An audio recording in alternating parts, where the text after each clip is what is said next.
ثانیہ جڑاں والا: میرے پاس وہ الفاظ نہیں ہیں جن الفاظ کا استعمال کرتے ہوئے میں اس واقعے کی پرزور مذمت کر سکوں۔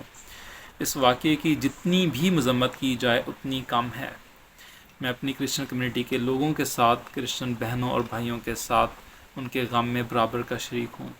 As a Pakistani, as a مسلمان، میں نہایت شرمندہ ہوں اور بہت دکھی ہوں کہ میری کرسچن کمیونٹی کے لوگوں کے ساتھ اس طرح کا دل خراش واقعہ پیش آیا اور ان کے ساتھ ظلم کی ایک داستان رقم کی گئی۔ میرے کرسچن بہنوں اور بھائیوں کی املاک کو نقصان پہنچایا گیا، ان کے گھروں کو آگ لگا دی گئی، ان کے مذہبی مقامات گرجا گھروں کو زیر آتش کیا گیا، اور ان کی مذہبی کتاب ہولی بائبل تک کو نہ چھوڑا گیا، وہ ہولی بائبل جس کو مسلمان بھی ایک مقدس کتاب کے طور پر مانتے ہیں۔ جب بھی ہمارے ملک میں اس طرح کا واقعہ ہوتا ہے، ہم ایک انکوائری کمیشن تشکیل دے دیتے ہیں، لیکن اس کا کوئی خاطر خواہ نتیجہ نہیں نکلتا۔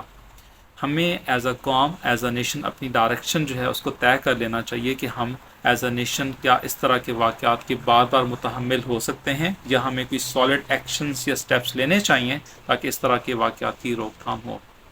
پہلے تو ہمیں یہ کرنا چاہیے کہ اس واقعے کے اندر جتنے بھی ملزمان یا مجرمان جنہوں نے اس جتھا بندی میں اور اس موب کارروائی کے اندر یہ اس طرح کی ظلم کی کارروائی کی، مجرمان کو سخت سے سخت سزا دے دینی چاہیے،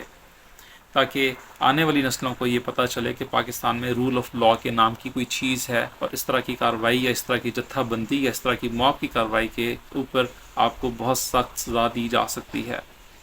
اور میں اپنی کرسچن بہنوں اور بھائیوں کو کہنا چاہتا ہوں کہ ان مجرمان کا دین اسلام کے ساتھ کوئی لینا دینا نہیں ہے، کیونکہ ہمارے مذہب کی تعلیمات ایسی نہیں ہیں کہ وہ کسی بھی مسلمان کو یہ حق دیں کہ وہ کسی دوسرے انسان کی املاک کو، جان کو نقصان پہنچائے۔ ہمارا مذہب مذہبی رواداری اور اخوت کے اوپر بیسڈ ہے، اور وہ ہمارا مذہب ہمیں یہ تعلیم دیتا ہے کہ ہم اپنے لوگوں کے ساتھ، اپنے نیبرز کے ساتھ، اپنے دوسرے مذاہب کے لوگوں کے ساتھ اچھے طریقے سے پیش آئیں، اور یہ ہماری مذہبی تعلیمات بالکل نہیں ہے، تو اس لیے ان لوگوں کا مذہب اسلام کے ساتھ کوئی تعلق نہیں ہے۔ ایز اے نیشن مجھے لگتا ہے کہ ہمارا جو تعلیمی نظام ہے وہ انتہائی ویک ہو چکا ہے، اور اس کے اندر بالکل کسی قسم کی کسک باقی نہیں رہی، کیونکہ ہمارا ایجوکیشن سسٹم جو ہے وہ ڈویژنز کے اندر ہے۔ ہمارے ایجوکیشن سسٹم میں کچھ پرائیویٹ ادارے ہیں، کچھ گورنمنٹ ادارے ہیں، صوبائی نظام بالکل الگ ہے، کوئی ایسا نظام موجود نہیں ہے جس میں ہم ایک نصاب جو ہے وہ اپنے بچوں کو پڑھا سکیں۔ اور اس کی وجہ سے کیا ہوتا ہے کہ جب وہ بچے بڑے ہوتے ہیں تو ان کو نہیں پتہ کہ انہوں نے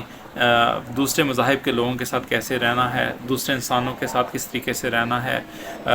جو انکلوژن ہے یا ڈائیورسٹی ہے اس سے وہ کیا چیز ہوتی ہے، دوسرے لوگوں کی ڈفرینس آف اوپینین کو کیسے ٹیک اپ کرنا ہے۔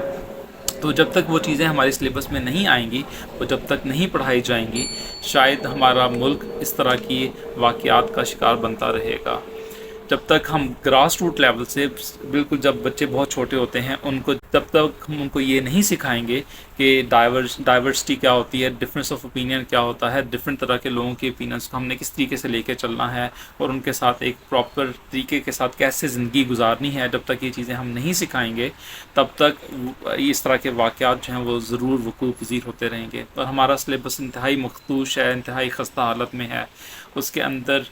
بہت زیادہ کام ہونے کی ضرورت ہے۔ کاش ہمارے ملک کے ارباب اختیار اس چیز کو سمجھیں اور تعلیم کو اپنی پرائرٹی بنائیں۔ جب تک ہم اپنے ملک میں تعلیم کو پرائرٹی نہیں بنائیں گے، اس طرح کے واقعات سے نمٹنا، اس طرح کے واقعات سے چھٹکارا پانا بہت مشکل ہے۔ میں امید کرتا ہوں کہ شاید ہمارے ارباب اختیار اس واقعے کو اگزامپل بنا کے اپنی تعلیمی نظام کے اندر کچھ بہتری لے کے آئیں، تاکہ ہمارے جو آنے والی نسلیں ہیں وہ اس طرح کے واقعات سے محفوظ رہ سکیں۔ عامر حسن، سائننگ آف۔